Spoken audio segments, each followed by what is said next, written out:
So we watched Jobless Reincarnation, episodes 2, 5, and 9.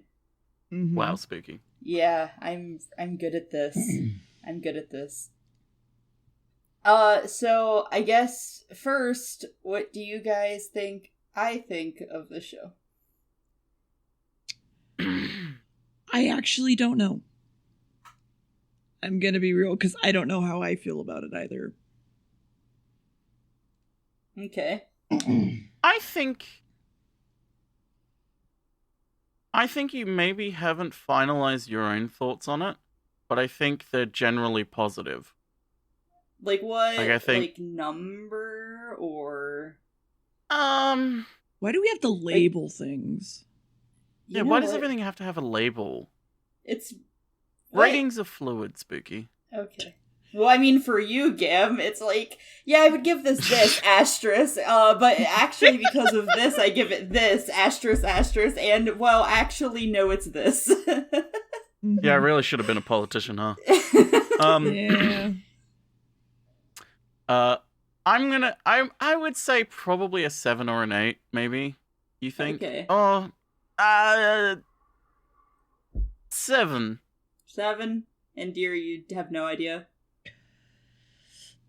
Yeah.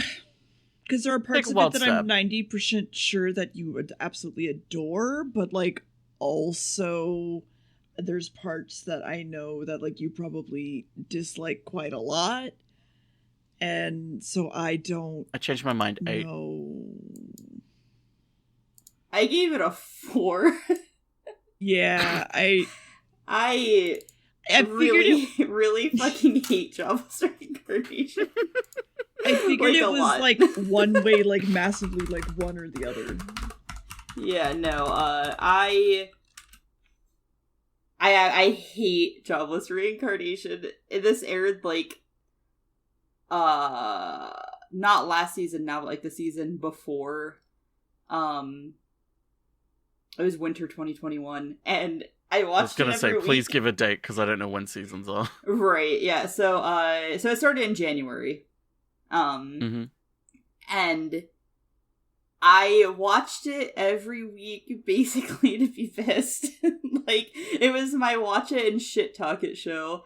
I'm actually not super surprised that you guys wouldn't remember, because, like, obviously it had no meaning to you then, but I would, like, tweet about just how much I fucking hated the show consistently. I'm surprised I didn't see that.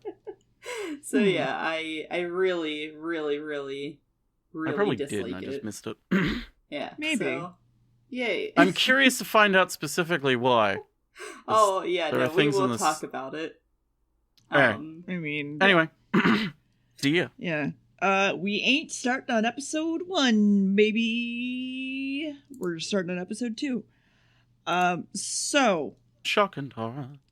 Spooky gave us some backstory, basically, but we cut to a funeral of a bunch of older people crying, but one chair's empty, and we see him at home, jacking off, before a bunch of dudes with bats walk into his house and beat the shit out of him and kick him out. I feel like maybe describe who he is, though, because of what happens. He's an adult neat, yes. Yeah, he's a slob, neat pervert. General, like, I play MMOs and visual novels, and this is how I live my life. A little bit. It's actually a little bit generic in anime terms. That trope comes up quite a bit. Anyway, and then he's walking down the road and then sees some kids almost get hit by a car, and I think he steps out to stop them, and I think he gets killed. We're not sure. And we realize it's a flashback, and it's like a 4-year-old kid watching this in his brain, and he also has magic with, like, dust, rocks, I don't know, and he's hearing his parents fucking in the other room, and then there's also a girl outside getting off to it. And like, hearing, like, this part of the episode described is so fucking funny to listen to. Yeah, it is. It's like, what the fuck is going on? We made the joke at the beginning, is this a hentai? And Spooky was like, no. And we're like, are you sure? And it kept getting worse, and we're like, are you sure? Yeah. He's just a fucking pervert, and she's his teacher. And she's also a demon with blue hair. And there's also demons named Superds. And then we get a backstory about a war between them and some demons. And we also get a Ring reference. I mean, a totally normal, original IP reference. And don't go anywhere near anywhere with anyone with green hair and a red gem in their head, because they'll fucking kill you. And then in 10 years, if you still want to fuck kiddo, let me know. And now it's been a year and his magic has improved a lot. Also, he has sword skills, kind of. He has flashbacks about high school bullying trauma. And then his teacher straight up, like, ignores him and goes, look at those mountains over there. North of that is a magic school. You should go there. Don't call me your master, by the way. And we see she can't cast magic by hand. So that's something. And then we see that they celebrate only the 5th birthdays. So like the 5th, the 10th, the 15th, so on and so forth. And he gets a sword as a present. But that sword sucks. Fuck you, Dad. The book for my mom was way better. I want a saliva-covered sword. Please. He's like, learn to use a sword as well as magic. Also here, have a magic wand. And he's like, oh, shit. And he's like, I might have to leave soon since you're graduating tomorrow. And he's like, wait, what? And then he flashbacks to more of his trauma. And he's like, I wanted to do better, but I don't want to. And I don't leave home. And I'm trying to avoid leaving home. And he's actually terrified of horses. And so she puts him on a horse and he screams. Actually, that was just me. So she puts him on the horse and they ride away. And if you don't listen to the commentary, you really should. And he's not scared because everyone's looking at Roxy instead. So now they go into a field because the spell that he needs to do might harm people. And she casts lightning and kills the fucking horse. She just straight kills it. She's like, oh fuck. But they heal it in time, so it's okay. But it's pissed. And she's like, okay, please don't kill my horse. Go over there, cast lightning. I'll protect my horse. And he's like, okay. And he casts even more lightning than she did and destroys the tree. And she goes, you're a water sage now. Congrats. Here's a necklace from my hometown. And the parents are like, please, now Roxy, don't leave. I'll let you fuck my husband. You can eat anything you want. Please. And she's like, nah, bye. And he runs after her and goes, thank you. And she leaves. Fucking hell. However, a few weeks later, after the credits, the maid finds out that he stole her panties. And that's the episode. Yeah. Mm-hmm. Yeah. Yeah. Yeah. So? He keeps his panties through the series, by the way. God damn it. Yeah. He prays to them in the morning. Yeah. So, anyway. Episode 5. So, an isekai about a deeply traumatized man escaping his life. Yeah. Really quick, about episode 2. They have like the setup for the first 2 episodes that are like, hey, he's very traumatized and he had a really hard life and he's terrified to go outside and stuff. And then one cute girl goes, just come on outside, and takes him outside a single time. And then he goes, actually, all of my trauma's gone now. Thank you, beautiful girl. Mm-hmm. It's kind of neat. It's good. It's real good. Wait, what? What? Seriously? That happens at the end of it. He literally at the end of episode 2 is like, I thought you meant like that happens in episode 1 and it's kind of reflected in episode 2. I was like, no. Wait, what? No, that happens at the end of episode 2. He's literally like, you've healed me, thanks. I can do things now. And it's like, oh. No, yeah. It's not how that works. No. Yeah. But also, unfortunately, if they depicted the actual reality of it, it would be an incredibly boring and dull story and nothing would happen. I've seen topics similar to this touched in anime in very good ways. It wouldn't go in the direction they clearly want it to, though. Yeah, well, it would take a lot of it would focus mainly just on this and not the whole aspect of it. Yeah, and see, I think that's part of my issue with Jobless Reincarnation is Rudy fucking sucks ass, and the show writers go, oh, look, he has, like, well, not even show, this was a, like, light novel back in, this was, like, one of the first isekai things. Not one of the first, but one of the first of, like, modern isekai. I actually remember an anime that me and Max watched that dealt with, like, depression and staying in your house and, like, having to fight with getting a job and, like, becoming actual adult. Do you know what Welcome to the NHK is, Spooky? Yeah, I watched, like, half of that when I was young. I've been wanting to go back and watch it, like, as an adult. I really liked it, and I think it does a way better job than this fucking I've heard really good things about it.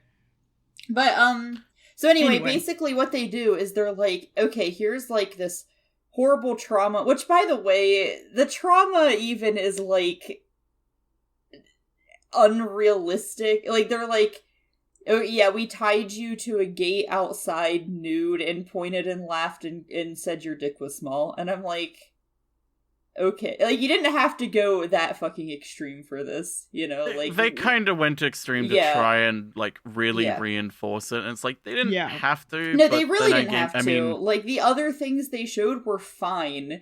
Like, but anyway, so they're basically like, yeah, here's this character. He went through shit, so feel bad for him. And also, like, it's an excuse for him to kind of act like shit and you're okay with it. And it's like, no, that's not okay. I'm not okay with it. And I don't feel bad for him, honestly. Like, you gave me 2 episodes where part of each episode, not even like the whole thing, was about this trauma, and he got over the trauma in episode 2. Like, I don't feel bad for him. I don't care that this bad shit happened to him, and it doesn't excuse any of the fucking shit that he does throughout the rest of the goddamn series. Like, I'm sorry. That's kind of my main problem with it, is that they start off really, really strong with this concept and this idea of, okay, this man very clearly either, you know, what's literally happening or just metaphorically has been reincarnated into this new world because of, you know, what his relationship with his trauma has done to him. And it's like a fresh start for him in a sense in this new world, but he's still grappling with the trauma that he dealt of in his previous life. And it's like, okay, that is a really strong setup.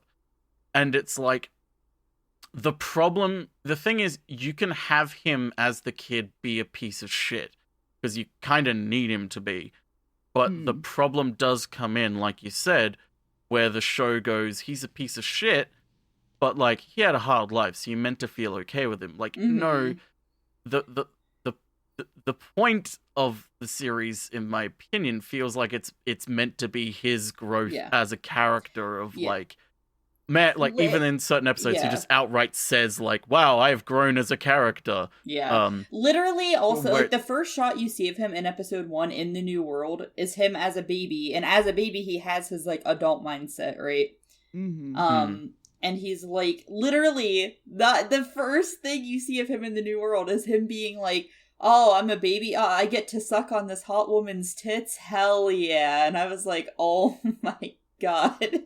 Yeah, and the thing is, like, yeah, that's, like, that's the sort of, like, as a setup, you could do something really good with that, of, like, man, I want to feel bad for him, but he's, like, just this piece of shit. Yeah. And you feel like you could ride that line of feeling conflicted, of, like, terrible things have happened to him and it's very clearly affected him and his ability to interact with others and, you know, exist. But also, he himself isn't doing himself any favors. He's, like, actively a pervert. He's actively a piece of shit to others. He's manipulative.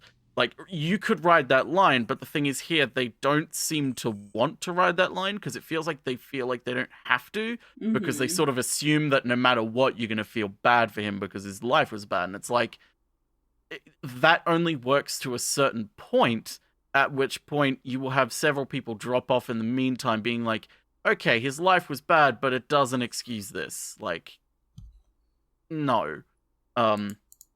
Because you need that constant, like, reinforcement of, like, the world that he's in is designed to help him process and grow from his trauma. And, like, he doesn't care about that. He just wants to exist in it. He wants to stay at home and be with his teacher for the rest of his life. Mm-hmm. But, you know, the world is forcing him to move on, forcing him to learn.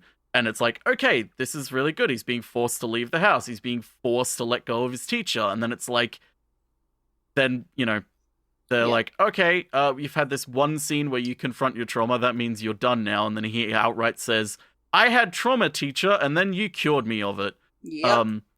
And it's like, it's more like excusing the elements of him instead of challenging himself over it. Yeah. Because it kind of it sets up this character who has been hard done by, but it ignores the fact that people in that situation and people in a deeply trauma-ridden position still have a rule of responsibility to themselves. And the fact of, yes, the world is terrible and the world is cruel and unnecessarily cruel to some on an extreme degree, but at the end of the day, that doesn't excuse you being cruel in kind, and Right. it doesn't mean that, like, things don't get magically better. Like, you have to act towards it. Like, only you can act towards it and lose this, like, I believe trauma. Like, you can have Go ahead, sorry. you can have your teacher open the door for you and, like, gently nudge you towards the gate of leaving, but no. In my opinion, the way episode 2 should have ended was the kid left the gate, instantly had a massive panic attack. Like, they started to do it somewhat, where it's like they're out in the village and you see all the people looking at him and he's absolutely petrified at the fact that people are looking at him. And even if they're nice and smiling, he's just like, don't look at me. Why are you looking at me? Mm-hmm. But then he's just like, oh, they're looking at her, not me. Okay, everything's fine. And it's like, that's not how that works. Right. Trust me, that's not how that works. Yeah. Right. Yeah, and I mean, I have a lot of issues with him as a character, and with Paul, his fucking dad, as a character too. We'll get to that dad is at the end of the. You don't even know the start of fucking Paul. I hate Paul. But anyway, I'll talk more about that. I'm gonna rant a little bit about the series when we're done with the descriptions, the summaries, whatever. Yeah. But I was gonna say, I think it's, what is it? The term is illness does not forgive the action, basically. Regardless of, and this is something everybody with, like, trauma and mental illness has to learn at some point in their life, and it's very fun to learn. I think all three of us have learned it at some point in our lives, that, you know, just because you did a thing because of your mental illness or otherwise does not forgive the fact that it did happen and you did hurt the other person, right? Yeah. And so you still need to take responsibility for it, even if it was out of your control at the time, in that case. Yeah, trauma and mental illness does not absolve you of personal responsibility with others and your own actions. It's not an excuse. Yep. Which, you know, they could have made that the through line of this, but it's like, it's almost there, but then they kind of dive off the edge at the end, and it's like, you could have had something really good here, good here, but you didn't really want to go down that route. On a completely different note, I'm fucking pissed that you get to talk about the booba. Oh yeah. Oh, poor you. So we, you know what the best part is? It means I get to make the joke I made in the commentary again. So we open up on episode 5. Rudy is inside a coach with some horses driving him along, and he's sitting in front of a big booba lady, a big muscle booba lady with an eye patch and grumble, angry, and she's like, "Hi, anger, here's a letter. Read this." I can't read. And he's like, "Okay, this is the letter that my father gave you? Okay, I'll read it then." And he's like, "Haha, okay, don't pay attention to her. She's all muscle and no brain." And she's like, "What'd you say? I'll kill you." And Rudy's like, I'm just joking. It doesn't actually say that. Anyway, here's the thing. So she's gonna tutor you, buddy, in the sword. She's beaten everyone and everyone that he can think of, and Paul, his dad, has beaten her in bed. That's the only place he's been able to beat her, with his penis. And it's like, Okay, let's get through the episode before we bash on Paul. Oh, I hate Paul. I'll do it. I'll bash on Paul all the way at the end. But anyway. The letter continues to be like, "Okay, so your assignment, Rudy, is to go to tutor some girl. Also, while you're doing it, I forbid you to return here or return to the place you were just at, or send messages to some girl that I guess he was talking to. I want you to become independent. You don't want to rely on her." And then Rudy's like, "Yeah, I guess she'll never grow too if she doesn't start depending on herself. But I'd still like to see her." I was like, I don't know who he's talking about. I assume some girl that he fell in love with or something. I don't know. No, we'll talk about it. Don't worry. Then we cut to. Also, her name is Ghislaine, by the way. So I made a lot of Ghislaine Maxwell jokes. Get used to it. We cut to the manor that they're staying at, where this assignment is, and there's 3 maids. They're all animal girls. You got a rabbit. You got a dog girl, and then I forget what the third one was. And then you see the man of the manor come out, and also a hot dilf for Spooky behind him. And the man of the manor's like, "Hey, so why are you here? Why did Paul send you here?" And Rudy's just like, basically, if I educate her for a few years, you'll help me get into university. That's why he was said. And the man's just like, Paul, why are you so fucking blunt? Like, come on, man, could have been better. And then he's like, "Okay, well, that sounds like my daughter that you're meant to be tutoring. I'll take you to her." Open the door, and boy howdy, it's a red-headed girl named Eris, who's a shitty, real high piece of shit noble woman, who's like, "Wow, how dare you look at me and talk to me?" Because he's like, "Hi, I'll be your tutor," and she's like, "You're younger than me," slaps him in the face. "How dare you think you can teach me? I'm older than you." And he's like, so he tries to slap her back, but he's a weak, small child, and just grazes her, and he's like, "See how it feels to, be hurt?" And then she punches him and knocks him on the ground, and just, starts smashing him in the face with, violins in the background going, Literally. That's not even a joke. Literally. That's not a joke. That's literally what happens. Until he manages to use magic to push her off him. And then he starts running because he's like, "Fuck this." And then she's like, "Get back here, little bitch." And she starts to chase him. And he's running and hiding. He's like, "What? She's not a fucking noblewoman. She's a fucking monster." And she's just like, "I'm coming to get you. I'm gonna get you. I'm gonna get you."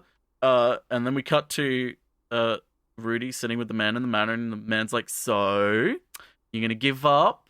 And Rudy's just like, "No, I refuse to. If I do, my dad will laugh at me.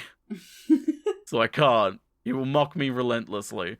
So I'm gonna do it." And the man's just like, "Wow, well, maybe you have a shot," because all the other teachers gave up at this point after she beat them up. And Rudy's just like, "Okay, I have a plan though. What if we put on an act and we'll trick your daughter into wanting to study?" And then we zoom in on Derek, who is the man of the manor's helper, assistant dude, bodyguard, whatever. We also don't know his name. We just kind of called him Derek. We just called him Derek because he looks like a Derek. Yeah. He just looks like a Derek. Yeah, a little bit. And so Rudy's laying in his bed and he's like, oh man, Roxy, lend me some strength. And he puts his hand over the charm that Roxy gave him from episode 2. Remember that? Yes, you do. And so Rudy wakes up inside a box and he's been kidnapped because there's 2 boxes in the room. He wakes up in one. He's like, oh, wow, the plan's coming together perfectly. I wish they weren't so rough though. It's almost like the plan is for real or something. And he's like, she's in the other box too. Sweet. This is going to work out well. Like, we're going to work, like, the kidnappers are going to come in here and, like, we'll pretend everything and then we'll escape and we'll have to work together. Common enemy, that sort of thing. Kidnappers come in and they're like, hey, you, shut up. We're real kidnappers, and, like, start getting angry. And Eris is like, hey, do you know who I am? And they're just like, yes, punches her in the face repeatedly until she falls on the ground and she's dropped her Tic Tacs out of her mouth. And Rudy still hasn't realized that this is all legit and not, a play. Like, his plan, this isn't his plan, buddy. It takes him a little bit longer. So he listens at the door. And he's like, oh god, what are we gonna do? And here's the kidnappers say, can't we just, like, do with the guy? Can't we get rid of the girl? And then you hear another one say, no, we need them both. And Rudy's like, wait a minute, not me, it's her who's important. Wait a second. And he's like, okay, time to put the plan into practice. He jumps up to the window and melts the bar, the brick around the bars, and pulls the bars off the window and, like, is like, okay, peace, I'm going. Have fun, Eris. And she's like, no, take me with you. And he's like, only if you're not going to be, a bitch or, like, violent or shout. And she's like, I promise, I guess. He's like, okay, cool. He brings her with him outside the window. And then she's like, okay, I'm breaking my promise, and starts shouting. And then suddenly he's like, okay, fine, see you then. And then we hear the kidnappers chase after them. And she's like, fine, maybe I'll be good. I don't want to get captured again. And Rudy's like, okay, you can stay with me only if you, like, do what I say. Like, okay? And she's like, okay. And then they start running a cart out of there. They're like, oh, wow, I'm sleepy. It's nighttime. And then suddenly horses ride by, and it's the ring wraiths. Oh, God. They're running to the city ahead. But they didn't see them in the cart, so they're all good. They get to the city and they're like, oh man, let's find some place. Oh, hey, it's Derek. Derek, what happened to the plan, dude? These guys are oh, Derek sold us out. Derek was the one who hired the people to actually kidnap us. This is for real. God damn it, Derek. Derek, how could you?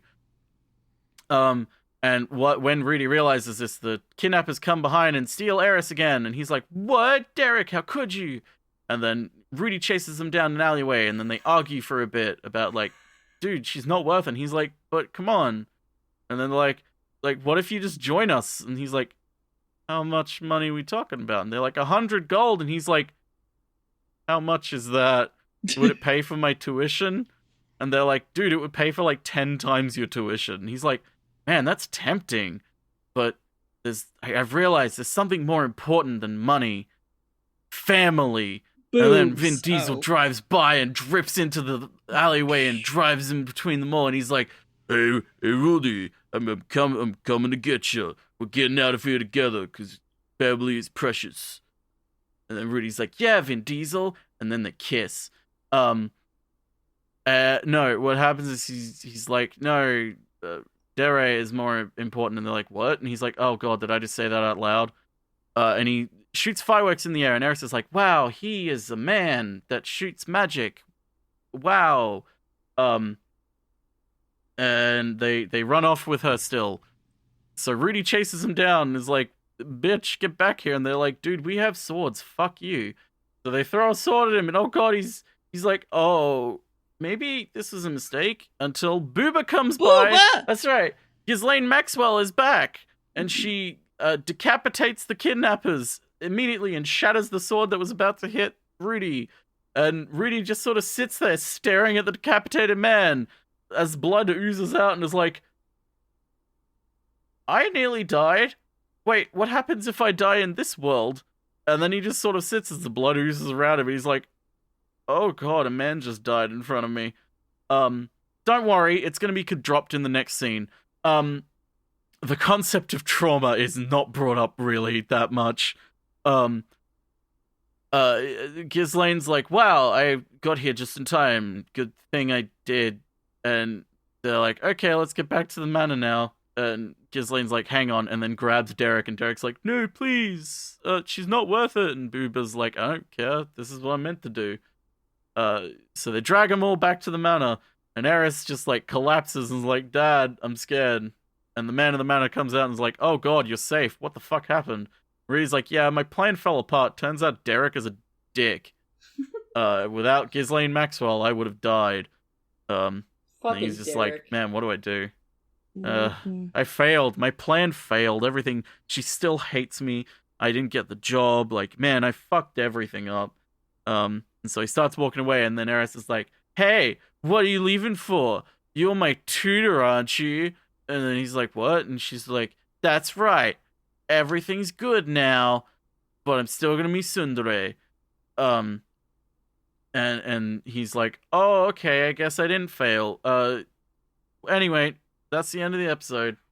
I miss Booba. Yeah. And the outro music plays. Good old Booba. Yeah, that's the last time we There is see Booba, by a- the way. Yeah, in episode 8, there's a scene where Booba shows Rudy her ass because it's rock hard. And she's like, look at how fucking strong my ass is. And he like knocks on it, and it's like the sound of like knocking on like like stone. Oh man, I want an ass that nice. What the fuck? God damn. Yeah, good shit. Good So shit. you wanted to complain about Paul? Oh no, I'll complain about Paul like after the Oh. summaries because it's gonna be a complaint. Okay, would you like to complain about anything else real quick? Not right this second. You can start. Okay. We see a dude waking up, and it's like, oh, I guess I'm in my normal body now, I'm dead. And then another dude is kind of here to talk to him, but he's hard to look at, and he's God. And he's like, you're leading an interesting life. Do you want help? And he's like, you never fucking help me. Why the fuck should I listen to you? What the fuck? And he's like, listen, your body's fine. This is your mental form. I'm God. If you keep going the way things are, you're gonna die. And he's like, and then he's like, you were caught in a mana disaster. You were transported somewhere. There's gonna be a man nearby. Rely on him. He'll help you. You need to help him. Bye. And then he wakes up, and he's a kid still, and he's at a campfire. Eris is also here, but seems kind of eh. And then there's also a dude nearby. He has the green hair and the red gym and the hooky hand car door. And he's superb. But he decides instead of to freaking out to be like, hi, good morning, did you save us? Did God send you? And he's like, I don't know what the fuck you're talking about. I saved you. You're by the fire. And he's like, okay, well, it'd be rude to be scared of you because you saved us. His name is something, but we're calling him Luigi. Yes. And sit closer and learn about the pasta and stuff. And he's like, okay, I'll escort you home for the lasagna. And he pat your head. And Eris wakes up and fucking screams because she don't like the lasagna. She wants to hide under the blanket. Yeah. So fuck her. She starts crying, and then she tries to be nice to him, but she's racist as shit. And Luigi asks Eris to be friends, and it's kind of cute. And then they become friends overnight. And then it's morning, and they're walking. It's welcome to the demon continent. Let's fuck around. Let's kill a giant turtle that I saw with the gem in my forehead. Also, children shouldn't worry about fighting. Please stay innocent. I'll do your fighting for you, small children, says Luigi. Too bad the village won't let you in because y'all sus as fuck. But then the chief comes to talk to them, and he's like, wait, I got blue hair. You got blue hair. That necklace on that kid is interesting. this is Roxy's hometown, and the guard is the father to Roxy, apparently, for some fucking reason. And then, hi, welcome to town. There's many pretty girls here. There's like 20 Roxys. Because that's all she is. She left 20 years ago, and they all look like they're 12. And last night, that night they eat and talk about seeing things fall from the sky. They go to sleep. Luigi is like, I'm gonna take them home. And he's like, but you can't enter the cities. And he's like, it's fine. Even if I have to kill literally everyone in the city to help them, I will. And he's like, maybe don't do that. And also, I saved a kid sometime back, apparently, at one point. And also, we were betrayed by this dude during the war who we fought for. He gave us spears that turned us into, like, murderous assholes, and we killed all of our family and everybody around us. So that's why everybody thinks that we're just murderous jackasses now. And he's like, you know what? I'm gonna help you, Luigi. I'm gonna go help you, you know. It's so nice of the princess to invite us here, but we gotta go save Mario, right? And then also, maybe him and Roxy were married because he's like, hey, can I call you father-in-law? And he's like, no. And then they leave. And everyone heads out. Because it's like the same frame of animation when he was talking previously. So it pans back to him after he says, Can I call you father-in-law? And he's just like eyes closed, mouth open, smiling. He's just like, no. Yeah. And then Rudy's just like, understood. Yeah. Understood. Anyway, that's the whole anime. There's no other episodes. Yeah. So, can I just go off? Go off on Paul. Yeah, I'm gonna go off on Paul and Rudy. Fuck both of them. Yeah. Demon Man best character, or Luigi as you guys like to call him. Luigi is best. He's the best. Mm-hmm. But yeah, so anyway, issues I have with the show. A big part of it is just Paul and Rudy existing. Like, if they weren't here, the show would be, like, significantly fucking better. Like, I think a lot of the characters are at least okay. Like, I like pretty much every girl character in it, except for the fact that they are just there to, like, kiss Rudy's ass and, like, want to fuck him and be a part of, like, his fucking little harem. And I'm like, no, what? That's not cool. Fuck this. So anyway, Paul is an absolute piece of fucking shit who has a great wife and just cheats on her all the fucking, like, there's a whole fucking plot line, like, there's a whole episode where he knocked up the maid who apparently he had sexually assaulted in the past, but that doesn't matter now because she thinks he's hot now and she's their maid for some reason. So she seduces him and he knocks her up, but also knocks up his wife on the same night. So they're like pregnant at the same exact time, and Zenith, the wife, is like, man, well, this sure is bullshit. I guess I have to kick the maid out, even though it's like real fucking dangerous for her to go home. And then Rudy's like, wait, no, don't do that. It was Paul. I saw him force himself onto her, and Paul's like, I didn't fucking do that, which is true, by the way. Now he didn't fucking do that anyway. But Rudy's basically like, so a core issue I have is on top of how they treat any female character in the show is Rudy is in their world a child, right?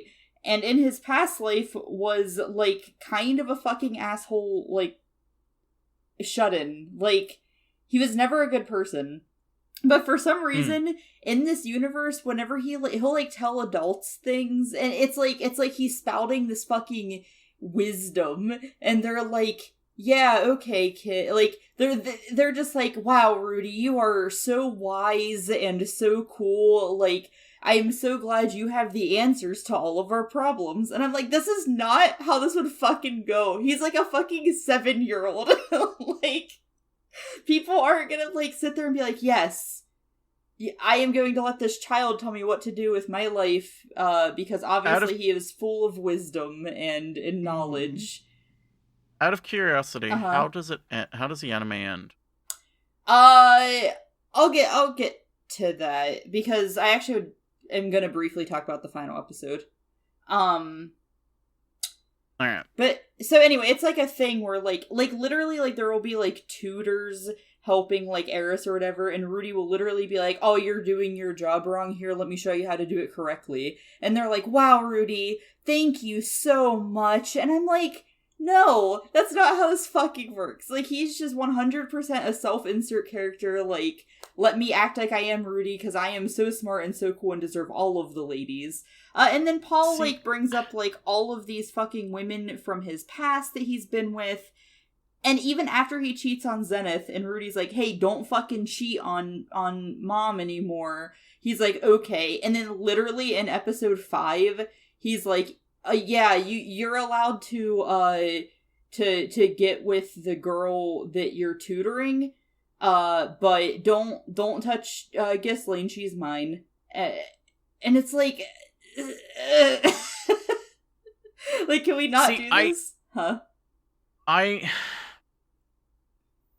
My thing is, it kind of comes back to, like, I think they're not doing a good job of it, but it's like, that sort of thing can be okay if it builds up to the fact of this entire world is literally just his imagination creating. No. Like, he was reborn into this world. This isn't his imagination. No, that's what I'm saying. I don't think that's what I'm saying. I don't think they're actually, like, I was like, if it only, that's the way that I can only see it being good, because then you have the context of this world is so, like, incompatible with, like, good morals or, you know, any sort of proper rehabilitation because it's built from his mind. Right. But it's like, if it's not, and it's just, no, he is literally just reborn in a new world, and the new world is just like this, not because of him or anything, then it's like, then you're not actually wanting to tackle the concept of trauma and processing trauma. You're just wanting an anime about a pervert, and you've just had this amazing concept for no reason other than to set up why he walks in front of a truck at the beginning. Yeah, and there's, like, a lot of, like, interesting things they do with it, right? Like, whenever he's born, he has, like, his 40-year-old mind, but he has to relearn how to talk and everything because, oh, it's a new world, it's a different language. Oh, he's literally a baby, so he has to learn how to do all of this shit. But also, on top of all of this, right? Okay, so Rudy... so obviously there's Roxy, who he's like, I'm gonna stare at her panties and steal her underwear, and oh boy, man, sure do hope someday I get to, like, marry her or whatever, she's fucking hot. And then he meets Sophie, which when he meets Sophie, she's the same age as him, because Roxy's older, and Eris is, like, a little bit older. Sophie's the only one that's, like, his exact age. And when he meets Sophie, he's literally looks at her and is like, yeah, when she gets older, she'll be good for my harem. Let me go ahead and, you know, make sure I'm close to her so that I can, like, have her when I'm older, as well as Roxy. And it's like, are you fucking kidding me right now with this? Which the whole introduction to Sophie is just, like, fucking awkward too, by the way. Yeah, and it's like, again, you can have those, and, like, but it needs to lead up to consequences for the actual character. Right. Like, you need to have, oh, he treats her like this and doesn't think of her as an actual person, but, like, just looks at her and says, she'll be good for, like, sex when I'm older. And it's like, you need to have consequences of that. Like, have an ironic sort of result of the way he treats her like that. But it sounds like, no, they're not doing that, and they're not interested in doing that. Right. In which case, it's like, then what's the point in doing this? She, like, kisses the fucking ground he walks on, and it's pretty set up, I think, at this point, that she's, like, probably gonna be, like, the quote-unquote, like, main romance, like... But, anyway, then he goes on and he meets Eris, his cousin. She's also gonna be part of his harem, by the way. There's a scene in it, I almost showed you guys episode 8, and I would have if more would have happened in it, because there were just so many, like, bad fucking moments in episode 8. One of them being it's Rudy's 10th birthday, and Eris is like, wow, for your 10th birthday, do you want to, like, touch my tits and stuff? And he's like, yeah.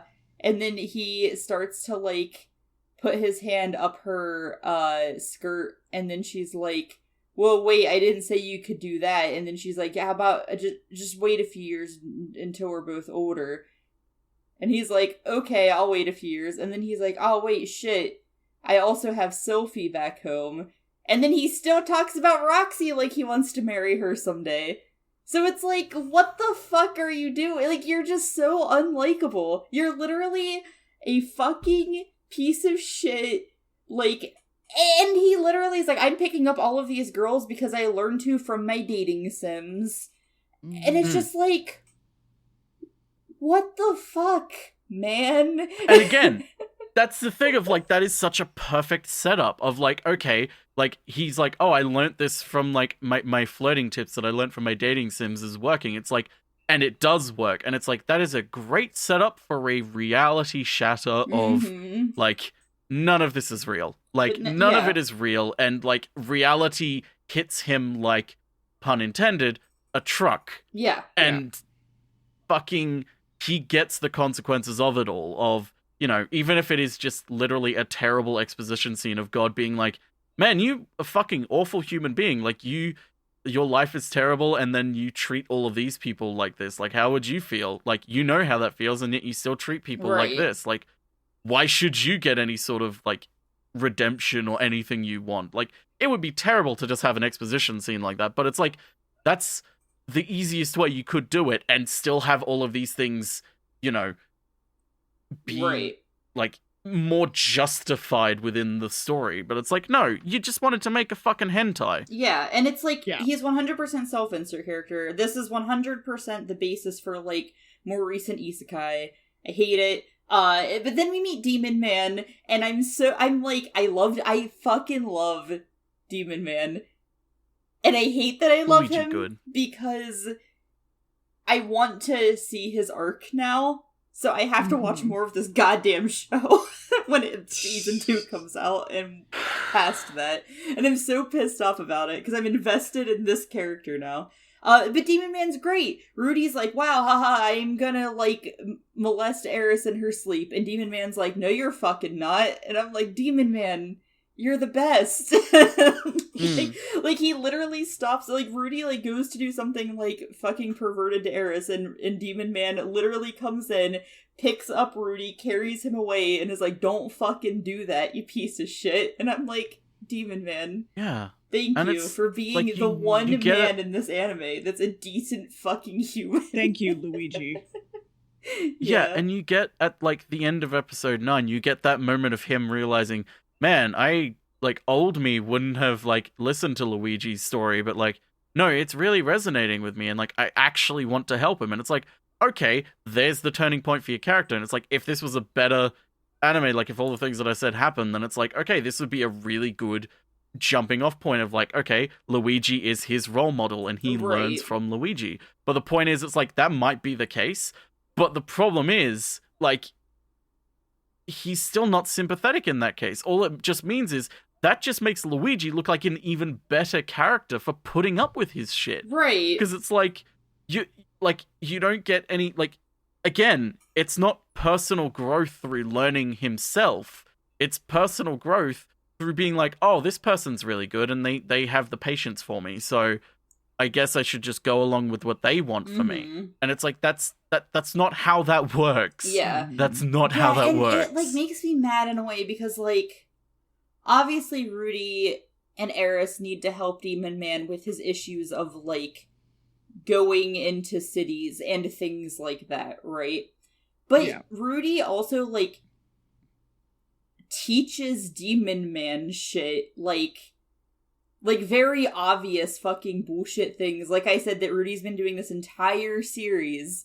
And it's like, this man has been alive for, like, over 400 years. Like, I'm pretty sure he would know, like, to not intimidate the townsfolk that he's trying to be friends with type thing. You know what I mean? Yeah. And it's super fucking irritating in so many different ways. It's like, and I get what they're, like, the ideas behind some of the things they like, do with it. But it's just like, once again, Rudy being like, kiss the fucking ground that I walk on, and all of the characters going, okay, yeah, we will. but, and I'll get, I don't know if you have anything to say, but I'm going to get into, like, the last episode, because Just go. Yeah, I was going to say, I strongly believe Please the last episode is, like, the only episode I would say, like, this is a good episode. And it's a good episode because, it's the first time in the fucking series that the choices Rudy makes, like, actually, like, don't fucking work.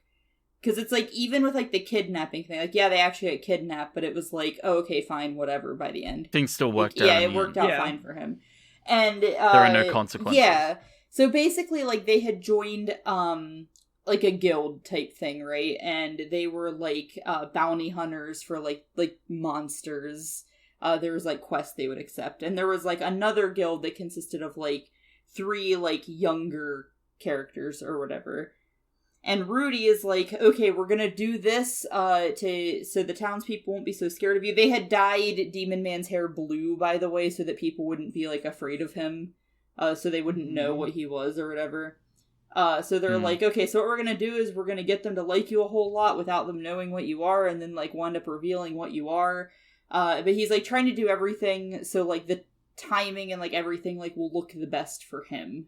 And, yeah, so there are, like, these younger characters, and then there's, like, this other group that's, like, they're just, like, real assholes. And they're going to fight this, like, forest monster thing, and Rudy's like, okay, just wait. Just wait.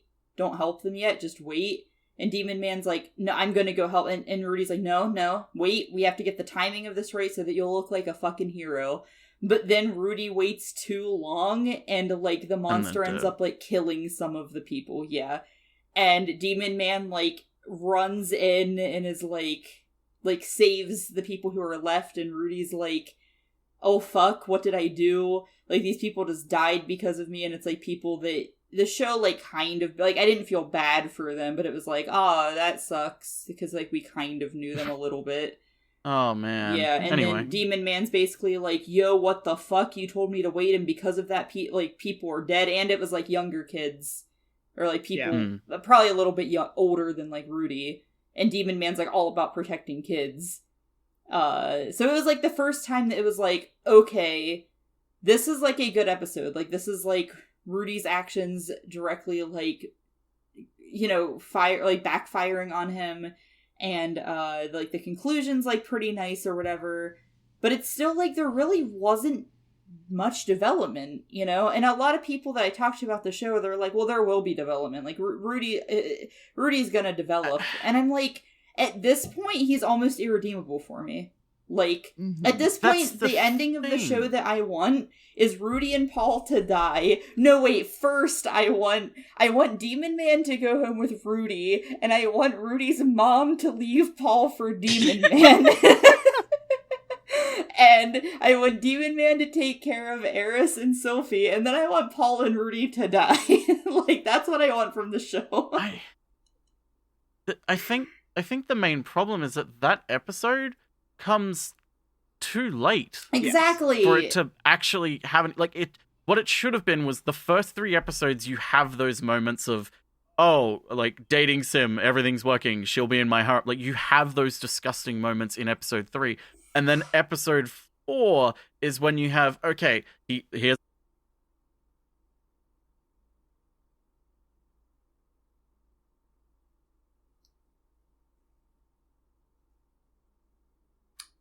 sorry, voice mod was a piece of shit and decided to cut out my audio. That's what happened. You basically have him be like, he is the master of this world. His will is essentially like gospel. Like, anything he says will work, or will work out in the end. There are no real consequences for his actions. And then you have episode 4, where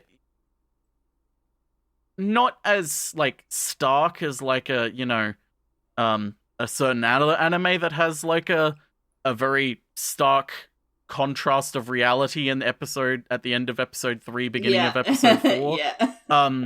Like, not as stark as that, because this anime doesn't really justify that, Mm-hmm. but you have that sort of beginnings of like even just something subtle like, oh, like some like one of the people that's been following him like for the first 2-3 episodes or something, like he fucks up majorly and they're just gone for the rest of the anime. Like they just leave, Right. because they don't want to be around him. That sort of thing of like there are small consequences, and then you lead up to that big consequence of he's just cost people lives needlessly. And then throughout that, you have that growth of him grappling like his trauma and feeling like I don't want to go back to my old life. I don't want to think about all of that. I want to start new. And also coming to terms with the fact of, but the way he acts and everything is informed by that trauma. Mm-hmm. It's like the way he's talking, the way he's acting is all because of the way the trauma affected him. And he can't just ignore it. And then you have him slowly grapple with it bit by bit until you have that proper redemption. And it would have been actually earned. You still would have some people being like, no, the stuff in the first few episodes, like, no, that's completely irredeemable, which is, fair.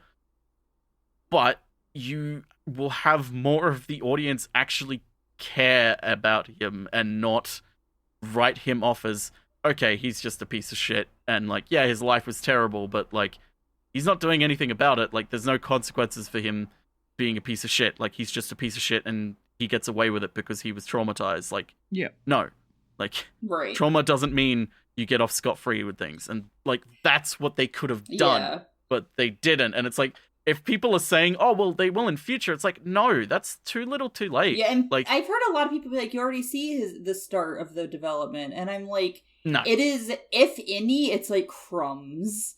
Like, there's really not enough to be like, oh, yes, he is developing. Like, that's not the development is literally told to you. Like, the whole, I had trauma, teacher, but you fixed it. That's my development. It's like, no. Right. No. Yeah, it's really bad. And I'm so mad. They made a whole new studio to make just the show. And it looks so beautiful, and the sound design is so good, and the animation's so fluid, and it's a whole studio dedicated to this. And the sound design's great. I'm so mad. I'm like so fucking mad. And people love this show is like super well received. And I feel like I'm insane. Like, I don't know. I feel like I'm the crazy one for thinking that it's really fucking bad. Like, the characters fucking suck. It's like I think that in a different show I could really like Eris, or I could really like Roxy, or even like Sophie. It's like I think I could like any of those characters. But because of the show they're in, their whole role is, okay, how am I going to be like a romantic partner for Rudy? And it's like, like they're not characters at that point. It's just kind of like Eris is definitely like the most fleshed out of the girls. But it's like, even then, there's like so many moments where like at what point in the episode, in the 2 episodes that you guys saw, would Eris ever be like, okay, Rudy, yeah, you can touch my boob? No. It's like, no, that wouldn't She's happen. literally just in service of him. Mm-hmm. The only character that we've seen that is actively like not created for Rudy's fantasies to control and mold is Luigi. Oh, well, okay, that too. Yeah. Yeah, Demon Man is like, that's what I'm saying. It's like, can I just have a show about him? Yeah. But really though, like, can you go like cuck Paul? That's what everybody really go cuck Paul. Yeah, fuck Paul, man. I hate Paul. Everybody cucks Paul. This is hilarious to me because I have a really shitty cousin named Paul. Even better. Even better. Do we want to wrap it Paul up? Giamatti? No. But it's like, as a concept, it is such a strong, really strong concept that, like, if as a concept, I would absolutely give this a 10. Like, the designs are perfect. The concept is amazing. the sound design, the visuals, the everything is just beautiful and blends together perfectly, except for the execution of the story and the characters as they relate to the main character. It's like hell, even God, you have a moment, like, it's like you have that moment of him being like, hey, I want to help you, and then Rudy being like, what do you mean you want to help me? Like, you fucking abandoned me in my old life. Like, why would I believe you? And then God's just like, oh, don't think about your old life. I want to help you in your new life. And then it's just dropped. It's like, okay, I'll believe you then. Yeah. It's like, no, that's not how that works. Like, you can't, like, you can just do that, obviously, because they did. But it's like, if you want an interesting story that works and have a story that, like, have a character that people actually empathize with and care about and want to see grow, you can't just do that. Yeah. So yeah, no, what would you guys give it? Like a 3 or 4. Can I base it on the concept alone? No. Oh. Stop giving fucking asterisk scam. No, this isn't an asterisk. Don't put an asterisk on this one. Okay. I would say as a concept, it absolutely a 10. But as the anime is, it's...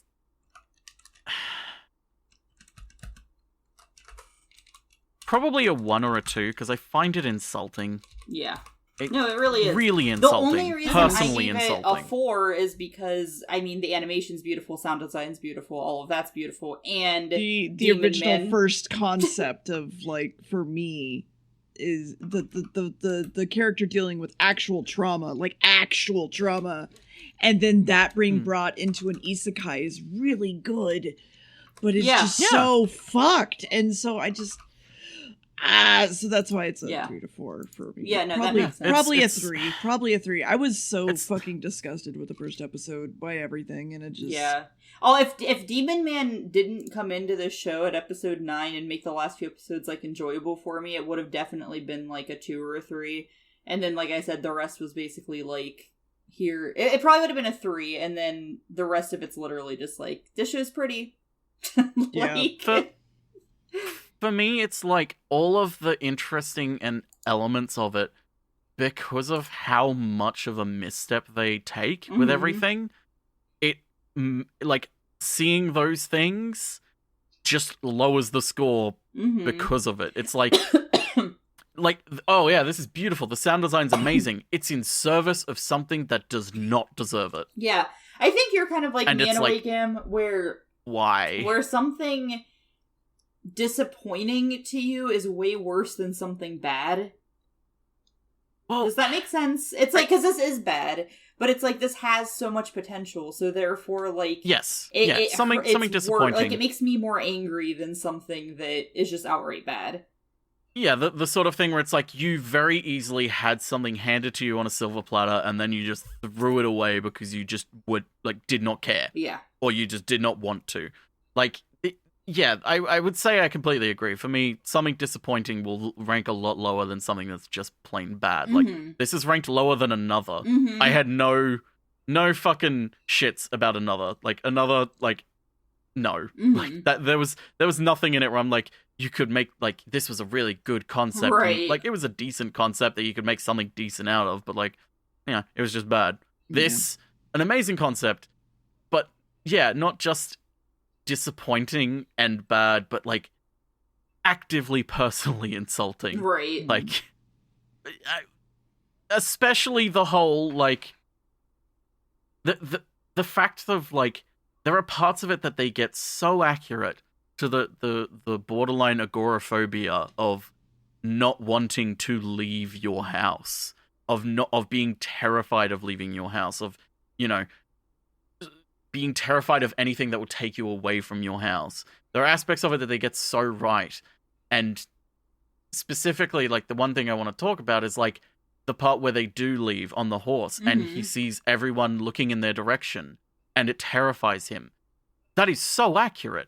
The concept of, like, people looking at you, you are terrified of it, regardless of how they're looking at you. It's just like, don't I don't want to like be looked at. I shouldn't exist here. But then they just drop it immediately for, oh, they're looking at her, not me. That's completely fine. It's like, Right. that's not how that works. You don't think, oh, they're looking at them instead of me. Everything's fine. You feel worse because of that fact. Right. Like, it doubles down in your mind. That's not how that sort of fear works. But it's like they're wanting to dabble in it and then they drop it because, like, it's almost like someone came in and wrote the concept and wrote, like, a beginning treatment of, like, okay, this is the setup, this is the thing you guys should go for. And then someone else came along and went, okay, well, they've already got this outline for, like, essentially the first episode or two, so we'll just do that, and then we'll just drop it. Like, we'll do our own thing along the way. And it's like, we can...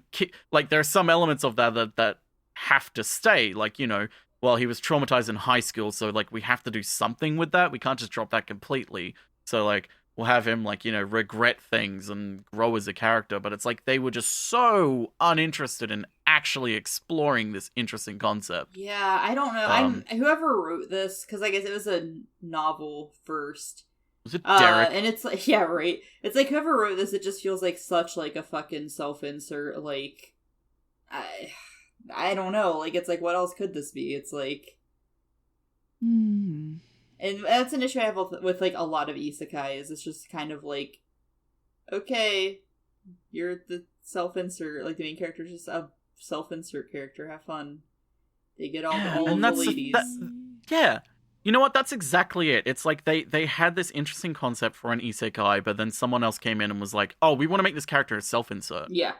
And it's like, that doesn't blend with, like, you can't generalize the specific traumas you're talking about in this. You can't just generalize that. Like, these are very specific things that you could tackle very well. But yeah, they wanted to make it a self-insert. Yeah. So. Yay, Jobless Reincarnation.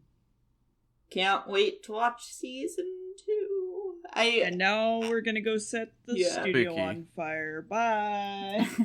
Spooky, please, don't do this. I'm gonna I'll send you pictures of Luigi. I'm going to watch season 2. Spooky's not doing anything. I'm the one setting it on fire. No, I meant Spooky watching season 2. I'm gonna do it because I want to know his fucking story, and then I'll probably just drop it whenever his storyline's like done. It's not worth it, Spooky. It's worth it for him. Anyway, it's not worth it. Goodbye, everybody.